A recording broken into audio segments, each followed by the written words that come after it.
All right, happy Monday, everybody, to everyone that will end up joining us here live on Rumble, Twitter, YouTube, and the Book of Faces, if they don't hide the broadcast.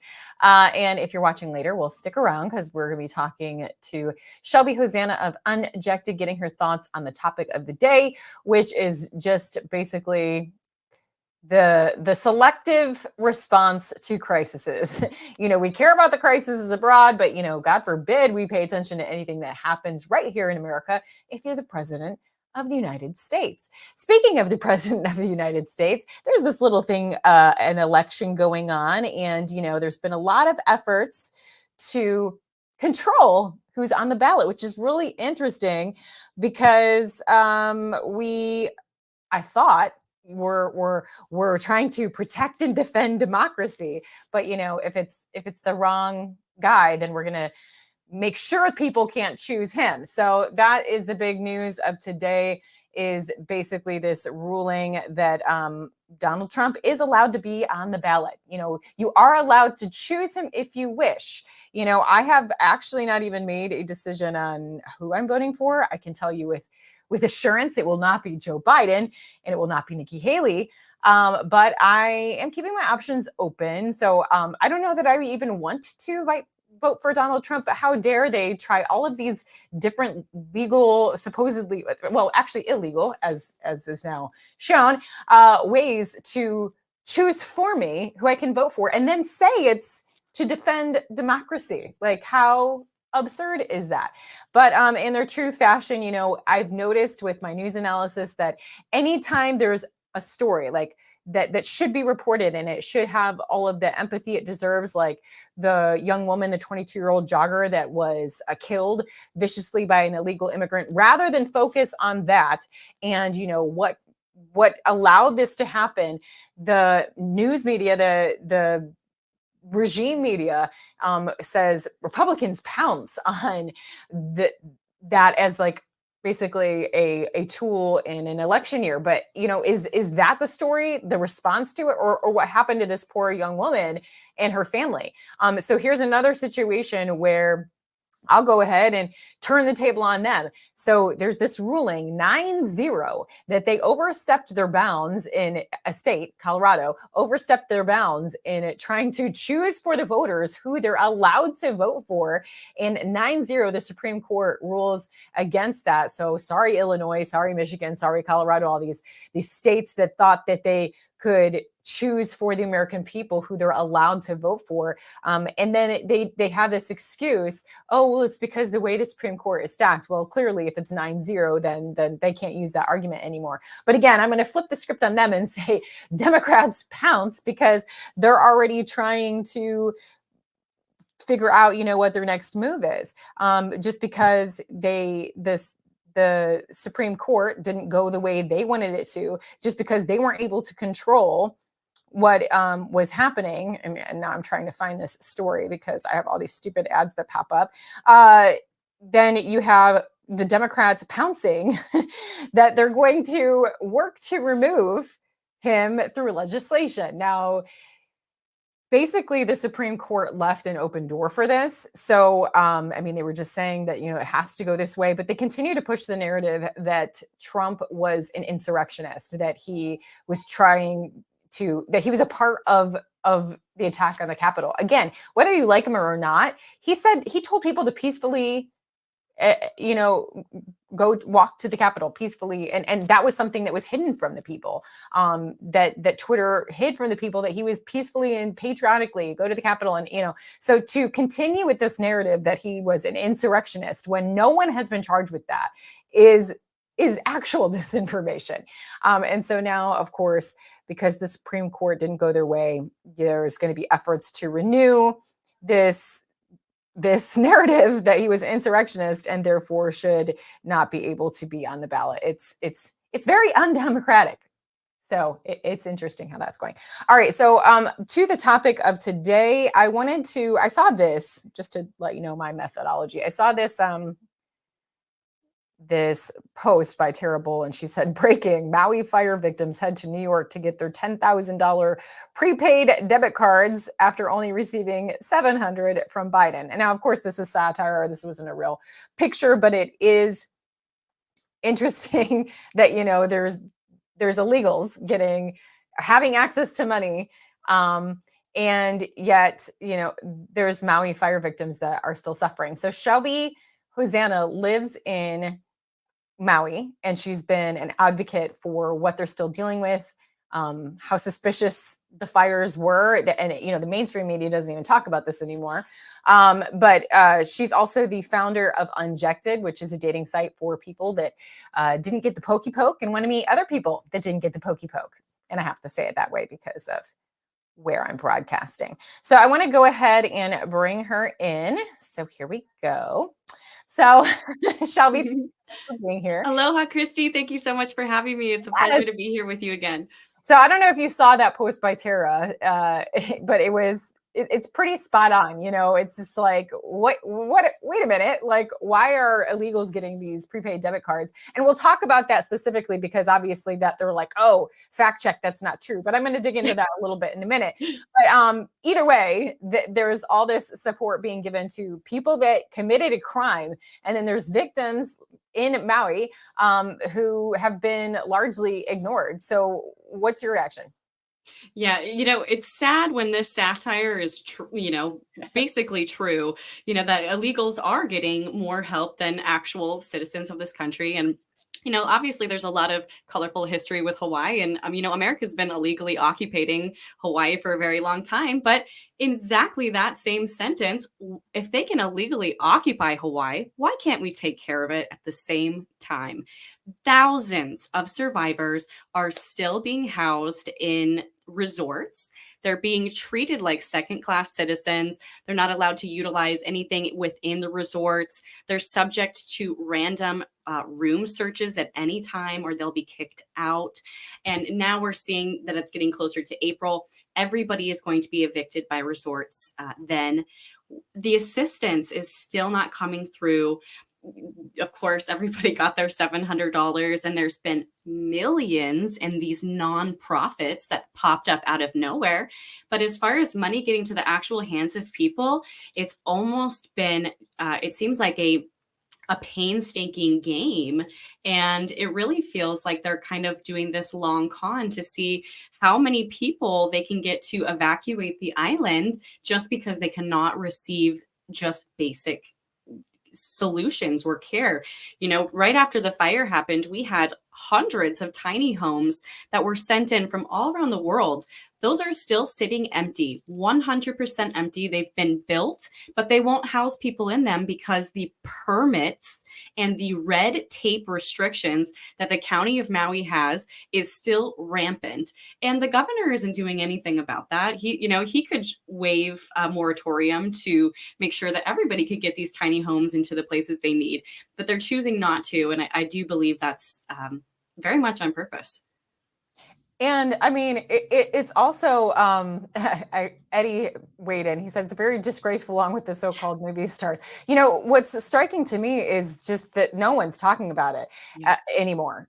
I mean, it's just like, it's as much as forgotten that this happened and there's people still suffering. And it's the same goes for East Palestine, Ohio. It only gained some more of a spotlight just recently because Biden, after an entire year, finally visited. But I'll get to that in a moment. So what was, I mean, is there anyone, do you feel like, still trying to highlight the needs of people still suffering there? The local community is doing a really good job at trying to keep the voice and try to keep keep it in the news, the 24-hour news cycle, but it's been extremely difficult. Even just this week alone, the government is really putting a tight hold on this so-called recovery process. And in part of this, they're actually monopolizing the rentals here on Maui. So now there's become a massive housing crisis. They've been trying to entice people to give up their short-term rentals or their rentals in general to house fire survivors. And FEMA is paying, listen to this, you won't even believe this, $5,000 for studios 7,000 for 1 bedrooms, 9,000 for 2 bedrooms, and 11,000 for 3 bedrooms plus. And FEMA is paying, they actually are becoming the landlords of these properties. They now are in control of them for any amount of time. There's no lease end on these contracts that they've made with these homeowners. And so that's also very frightening. I'm also hearing that the actual state is going out of their way to potentially set up eminent domain all of Front Street. And this is something that's very concerning. Essentially, what they're saying is that all of the structures and homes on Front Street are deemed too close to the ocean now.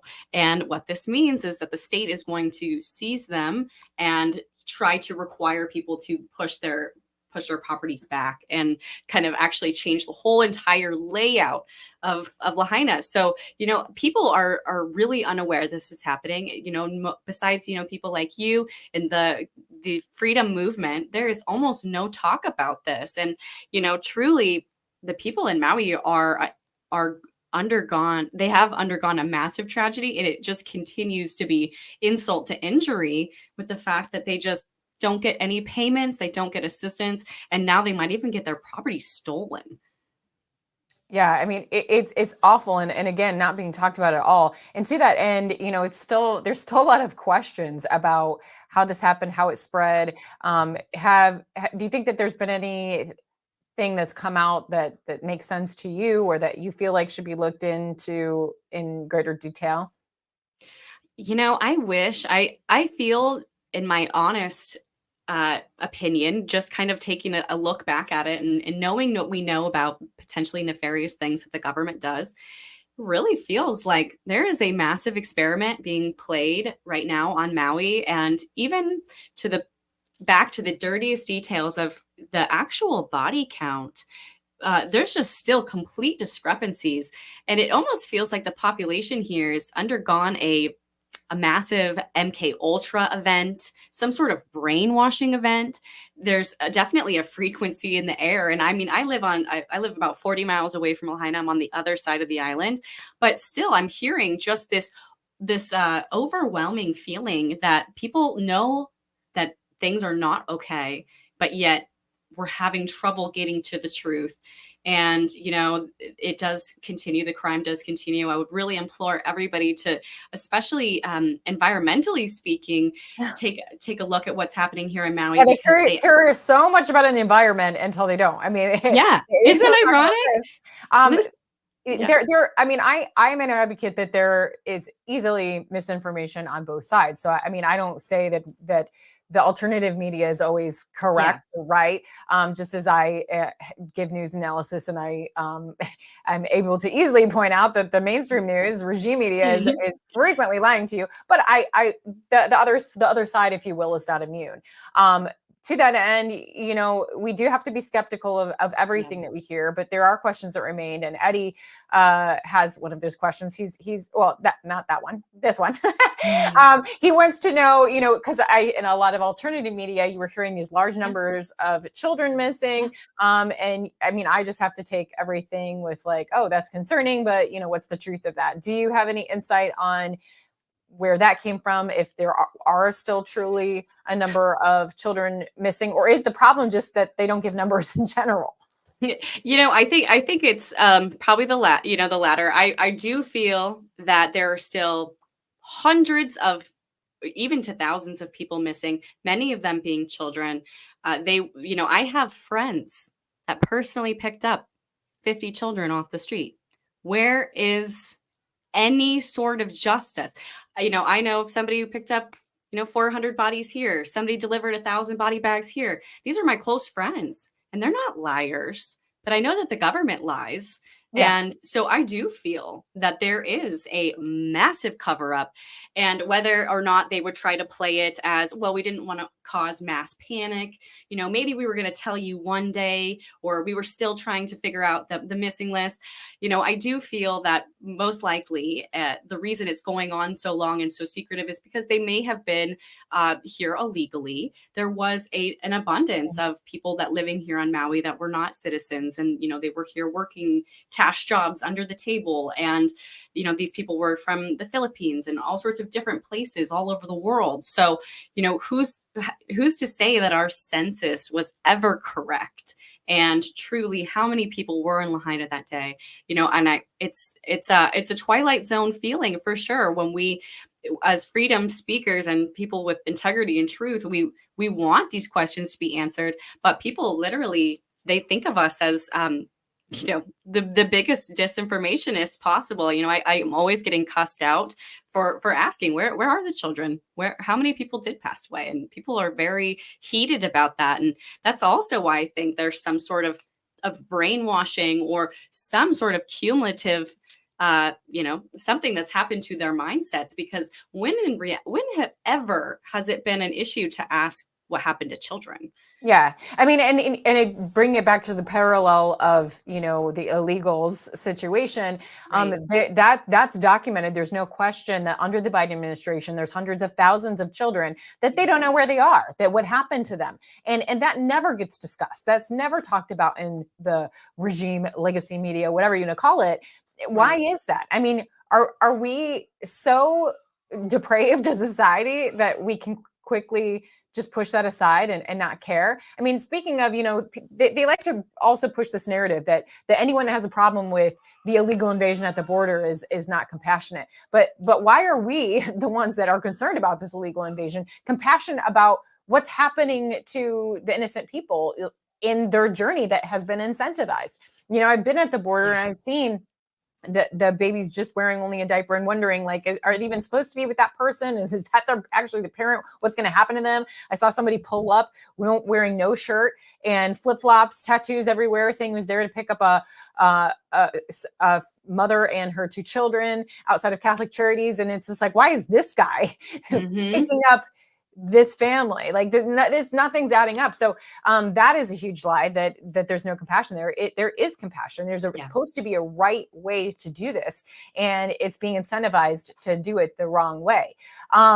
Speaking of the migrants, though, or immigrants, because they like to try and now they're newcomers. They're newcomers, changing the word. I mean, I saw this when I was still in the legacy media newsroom. Like, I saw it switch from illegal aliens to illegal immigrants. Then it was migrants.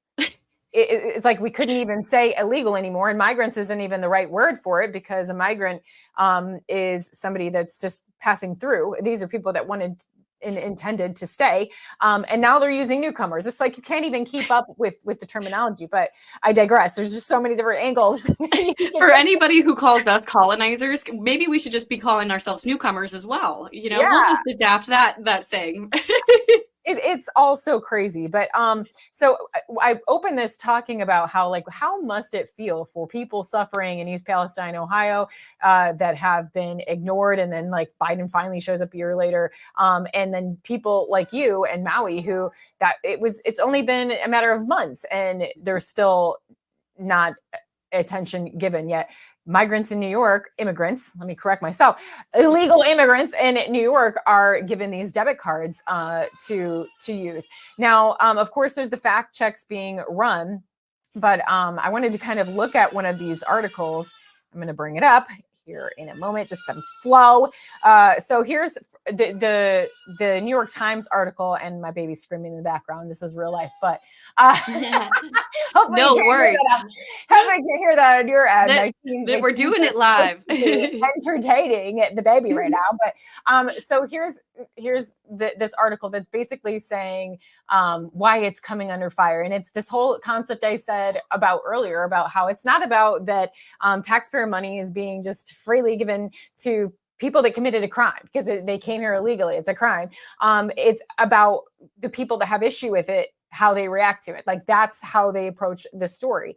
And I wanted to take you down to a paragraph in here because it's basically trying to say that it was misrepresented. Like, no, illegal immigrants weren't given $10,000 debit cards, free for all. But then if you read through it, the cards, it does say in here that the cards did indeed have a limit of up to $10,000. But then it says right here in this let's see here. Now I'm going too fast. in this paragraph, where is it? Oh, here it is. Under the city's contract with the provider, Mobility Capital Finance, a card can hold no more than $10,000. So that's where that number comes from, in order to minimize security and fraud risks. But city officials said there was no reason a card would reach that threshold. So it's just like dismissed. Like, yes, it's true that it can hold up to $10,000, but there's no reason that it would go up to that. Unbelievable. I know. And then if you this is the paragraph that really stuck out to me in the highlights. It says, participants in the program must sign an affidavit vowing to restrict card usage to food and baby items. Violators, if caught, risk being removed from the program, according to the mayor's office. So you're telling me that people that came here illegally, they committed a crime, we're going to trust them to sign an affidavit that they're not going to use it for anything besides grocery and baby card. They signed an affidavit. These people obviously are not caring about following our country's laws to begin with if they're here illegally. So why would they care to lie on an affidavit? What's gonna stop them now? And it's wouldn't an affidavit only apply to a U.S. citizen? Maybe I'm incorrect, but isn't that ironic? A lot of questions, but this is how the people are deceived. There's fact checks, and even articles like this that seem like it's not like fact check that this is a lie. But if you read through it, they're trying to dismiss this this concern that illegal immigrants are just being handed out money, $10,000 up to $10,000, and then it's like the whole straw man argument. They're like, no, the illegals aren't being handed $10,000 that they can use however they want. It's but that's $9,999. I know that's not really the claim here. The claim is true that the cards, according to the New York Times itself, they can hold up to $10,000. The fact that they add the addendum to that in that sentence that I read to you earlier, that like, but there's no reason they would charge up to $10,000. So we're just going to push that to the side. And then the fact that they're like, they can only use it for baby items and grocery items because they're signing an affidavit that promises that they will. No one's ever lied. I know. It's just so maddening, again, as a former legacy media person, to read these articles and the bias that they take. And again, they don't focus on the concern for the American people that their taxpayers are just being dollars are just being used willy-nilly in this way, that could be used for crime or anything. They take that the news story becomes the reaction, not what's happening. And that's so frustrating. It's just time and time again, that's what we're seeing. So that was what I was talking about earlier. But like, has that been talked about? Oops. See, I'm hitting the wrong buttons. Was that talked about amongst like your community or people in Maui, like the frustration of how you see all these billions of dollars being sent to Ukraine, illegals being handed up to $10,000, that they probably won't use, but yet people in Maui are still displaced, still like struggling to know what their next step is? It's totally appalling. And I'll just use this as an example. Besides even people's basic needs, shelter, like if we were going to go back to the actual cleanup process here in Lahaina, they estimated it was going to cost $5 billion to properly clean up Lahaina, ship the toxic waste away. Instead, they're saying we actually can't find any funding for that, even though in an accounting error, they accidentally sent $6 billion to Ukraine, okay? $1 billion more than it would even cost to clean up all of Lahaina appropriately. But there's no funds to help Maui. There's no funds to help the people, no funds to clean up the actual toxic waste. And actually, since they all just decided there's no funding and they gave up, and now they're going to dump all of the waste here just right in the middle of the island in our central dump. And now I have to fear over here as well, where is that toxic dust going to? It's going to go to our south side of our island, up where I live. They're actually going out of their way to poison the whole island over money and over this supposed lack of money, even though they can launder, $10,000 to every illegal immigrant, billions of dollars to Ukraine, and what else they're, laundering it to. But people are literally suffering. And Oh, it makes me so angry. It really does. But I pray that people really start waking up soon, especially before they start, poisoning even more land. It's just desecrating. Yeah. And I mean, the whole point with, I think one of the best points about the Ukraine situation is the lines that they use to try and garner support for continuing to send money there is, oh, we have to defend democracy in Ukraine. Where is the evidence that Ukraine is acting as a democracy? They've under Zelensky, he's jailed opponents that have tried to use what we have, the freedom of the press. If there's bad press, like, people have to fear that they're going to be thrown in jail if it's not in line with Ukraine's narrative.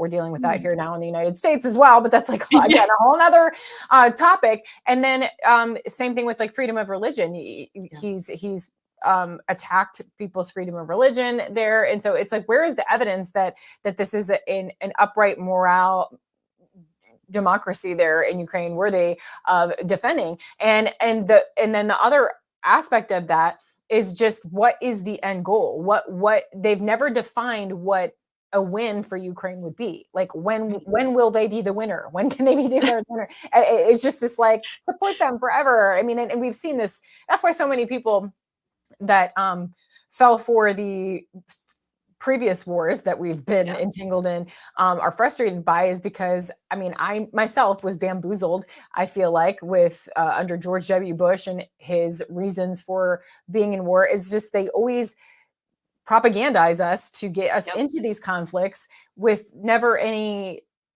we'll be able to be done with this at this point, or this is when will be defined. I mean, that's the frustrating part. But again, it took Biden a year to go to East Palestine. Did Biden go to Maui? I couldn't remember that. He did, and he stumbled around and made some Oh poor yeah, okay. jokes, and then he fell asleep at the dinner, and then he tried to compare the Lahaina fire to his kitchen fire that he almost burned down his Corvette. Yeah, Oh my gosh. shining star. Yeah. So, I mean, I would hope that it's opening up people's eyes in Maui, and as well as East Palestine, because, again, why did it take an entire year for him to visit East Palestine? At least we have two options of people running for president that are saying that these agencies need to be held to account. He's basically been a part of doing PR for the EPA, but Robert F. Kennedy Jr. has been an advocate for East Palestine, as well as Trump, I believe. Trump visited soon after this happened. But yeah, I mean, people are saying it's long overdue that he visited. And again, what good did it do? I've had Scott Smith on here, who's done his own independent testing and has just spent so much time and dedication to care for the people of East Palestine. And then he just stops for a photo op, basically. Disgusting. Yeah, Truly. absolutely. So wanted to talk about, again, we have Shelby Hosanna on here. She is from Unjected. She's living in Maui, so she can comment on what's happening there, as far as being another place that is ignored, essentially. And tell me about Unjected. That was pulled from, I mean, talking of censorship, that was pulled from the App Store in 2021, I believe I read. I mean, it was just simply a dating site that was trying to connect people who preferred to meet another person that didn't want to take the experimental poke. Whatever happened with that, and where are you at right now with that dating website? Yeah, I'll definitely use my most careful verbiage, because I know we're on a special platform that doesn't like us very much. Yes. But yes, in 2021, we were removed for misinformation regarding the COVID pandemic. And it was, at the time, actually, we had a social feed in there that people were talking and using their, you guessed it, First Amendment, freedom of speech, their constitutional right. And Apple, being a private entity, said that, we're not allowed to exercise our constitutional rights. And they removed us from the Apple Store literally the day they found out about us. Google was exactly the same. They were very creepy. They would circle things in red, send them to me, and try to have me censor them. But we actually decided to get out of the big app tech world because of that censorship reason. And so you can find us at unjected.com. We're going to have all of our features that you remember and loved, and for dating, friendships, and community. So no matter what you're looking for, you can build a profile and help search like-minded people in your area and that did not have the jab. The jibby jab. The jibby jab. Yeah, and I mean, it's been exciting, Shelby, to see how much that has grown. Thank And you. if you want to check it out, if you're single looking to mangle, there is a coupon or a coupon code there, counter narrative, 20% off for unjected.com that you can use. It's been exciting. You have also partnered with the wellness company, correct? Yeah, that's correct. So we partnered with the wellness company this last summer, and they actually helped us redo our whole entire back-end infrastructure. So if you guys remember us in the OG days, that's always something we've been growing and learning with, was our actual tech. It's been very grassroots effort. But now we've really managed to get to an incredible moment where we can sustain the amount of Unjected members we have, which is more than 100,000 people in 90 different countries. So no matter where you're looking for love, you're definitely going to be able to find your people. But actually, even today, we relaunched the website again with a really amazing update to our connections and messaging interface. So we're just constantly growing, adapting. We plan on bringing back a lot of our social media kind of platform features as well this summer. And it's just been an immense blessing. I'm so grateful to the wellness company for helping seeing our vision and build a parallel system together that helps like-minded people, really. Yeah, absolutely. Well, I appreciate having a like-minded individual on here with me on all of the platforms. We'll see. Because my thing is, it's like, obviously I want anyone who's watching on any other platform besides Rumble to go and follow me there, KLIM News. Just search KLIM News. But I do want to try and keep my toe in on some of these other platforms that do try and hide me, just in case I can reach more people. And you just never know what people are going to see that will finally be like, you know what, I know I can't get all of the information on this platform, so I'm going to expand and start looking at other platforms that allow us to speak more freely. And again, I'm just a huge advocate. I'm really excited what I've seen Dr. Phil talking about. I just listened to an interview that he had, because I'm really in line with what he has to say. He's like, I'm not trying to take a side. So, because of course they're trying to, it was an interview I watched with him on NBC. And of course they're trying to be like, well, it seems like you're really on this side. And he's like, no, I'm really not trying to take a side. I'm trying, he's like, I'm for open debate. I want to have multiple sides all in one place. I want to be able to have 3 or 4 different opinions that can be heard. That's true freedom.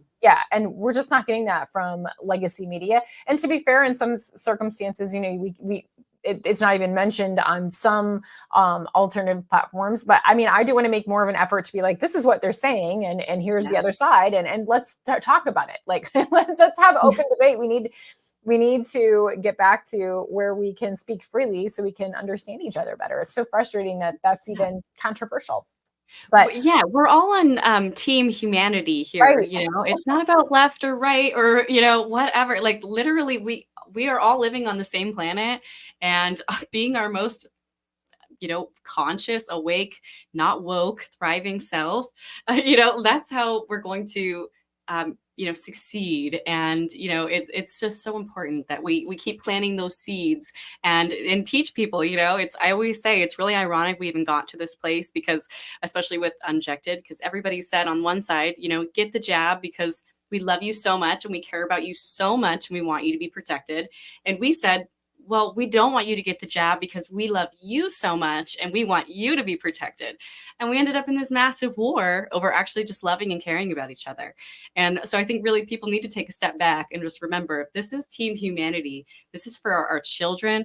What does the future for them look like? Sometimes we need to take a step back from our own self and say, what does the future look like? And that's how we'll get it done. Yeah, absolutely. And that's a great way to end the segment. I know that you're a busy lady like myself, so I didn't want to keep you too long, but I wanted to remind people that Maui still has people suffering because you're not hearing it from legacy media. Keep us updated on, if you're able to get support. Is there anything else that people can do that that's legit to support people in Maui that are still displaced or still aren't getting the help that they need. Well, a bunch of Yeah. money is being sent abroad. Definitely. There is still a Venmo page going around with the Lahaina survivors. It's called Lahaina Ohana Venmo. That's actually how you can get directly, cash money to their hands without going through a nonprofit or wondering if it's going to show up. So I definitely, if that's something in your means, I recommend that. But if not, just keeping Maui in the light, asking questions, tagging in a post, just begging people to take a step back and think a little deeper, because I really do think that truth is going to be revealed. I think that a lot more is going to come to the surface over these next few months, and it's going to bring Maui back into a forefront to show others, this is how unfortunately we can be attacked, but this is also how we can come forward and out of it. And so just keep asking questions, and keep and hoping for truth. Yeah, absolutely. All right. Well, thank you, Shelby, for your time. And again, Thank keep us you. updated. And I appreciate you coming on the show. Thank you. Aloha. Have a great one. You too. All right, folks, just had to go through and fly through a lot. One thing that I didn't get to, because I'm here in Texas and we did talk about illegals, and the narrative that is being put there. Again, they're trying to push this narrative that it is Republicans, and trust me, there's plenty of Republicans that are dirty, but they're trying to put it that say that it's all Republicans that is now the fault of this illegal invasion. There is actually a separate bill that has been put forward that was passed by Republicans that Democrats won't touch. They're trying to use this narrative because when they lumped in the border security in the former bill, it didn't, with Ukraine and everything else, it didn't get passed. But if you actually read the bill, which most people don't, it actually would have made the situation even worse and solidified what's going on. So that's why it wasn't passed. Don't take the lie, and just watch and learn. Watch the actions. There's this article, again, because I'm here in Texas, that I saw. So basically, Texas is trying to do whatever it can as a state to address this problem because it's at our border. And you see, let me see if I can pull this up. This is on, where is this one? So bad one. Oh, here it is. So basically, if they cared about doing something about the border, why did they fight Texas at every turn? So Texas was trying to say, we're going to make it against state law for, which I don't know how it's not already. Oh, wait, that's not the story. Now I'm looking at the wrong one. Where did it go? Shoot, I missed it. Oh man, I think I X'd out of it. Well, anyways, this is the wrong article. I'm going to bring myself back up. Okay, so basically, Texas was trying to make it illegal so that they could do deportations themselves based on the state law. Well, the Biden administration quickly took that to court. It went before an Austin judge. The Austin judge ruled that Texas couldn't have this state law in contradiction with the federal law, and that the Fifth Circuit Court of Appeals just ruled against the Austin judge, because of course the Austin judge would side with the Biden administration. Now there's been a stay put in place, and ultimately the Biden administration will probably win this one out. But again, why is every effort that Texas uses to try and address this problem at the Texas border subverted by the Biden administration if they are truly wanting and caring about border security? It's just so obvious. It's so frustrating that they're able to push this lie. And all you have to do is keep up with every effort the states try to do to address the problem, and the Biden administration. The big question is why? Why are they doing this? Like, why are they supporting and incentivizing an illegal invasion of our country? And I'm sure plenty of you have opinions on that, and I'm going to leave it up to you. But that's going to do it for me today. And I'll probably hop back on here tomorrow evening. Just trying to see when I can make it happen. But I do appreciate you tuning in. Share this widely so people don't forget about Maui, and I appreciate you tuning in, share, and support what I'm trying to do. I'm trying to bring all sides and show you how the news is lying to you constantly. That's always what I'm trying to do, so that you can share and hopefully wake more people up. But that's going to do it for me. Thank you for tuning in.